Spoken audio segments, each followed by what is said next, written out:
చరిత్రలో మొట్టమొదటి వర్షము, గొప్ప జల ప్రవాహము. దీని గురించి మనకి ఆదికాండము 7వ అధ్యాయము ఎపిసోడ్ 8.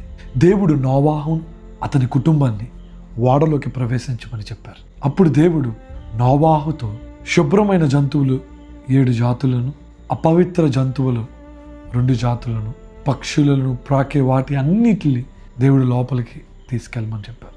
వారు ఓడలోకి వెళ్ళిన తర్వాత ఓడలో 7 రోజులు వర్షం కోసం ఎదురు చూశారు. 7 రోజుల తర్వాత వర్షం ప్రారంభమైంది. అదే మొట్టమొదటిగా ఈ ప్రపంచమంతా వర్షములను చూడడం. అప్పుడు దేవుడు ఆ ఓడ యొక్క తలుపులను మూసివేశారు. 7 రోజులు ఓడలో ఈ వరద కోసం ఎదురు చూశారు. ఆకాశం నుండి వర్షము, భూమిలో నుండి జలములు పైకి వచ్చి ఈ భూమి మొత్తం జల ప్రవాహంతో నిండిపోయింది. కానీ నోవాహు అతని కుటుంబం మాత్రమే ఓడలో సురక్షితముగా ఉన్నారు. జల ప్రవాహముతో పర్వతములు అన్నీ మునిగిపోయాయి. అంత గొప్ప జల ప్రవాహం చరిత్రలో ఒక్కసారి జరిగింది.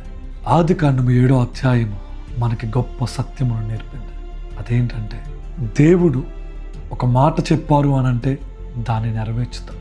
తీర్పు వస్తుంది, కానీ ఆయనకి విధేయత చూపించి విశ్వసించి వారికి రక్షణ మార్గము ఆయన ఏర్పాటు చేస్తాడు.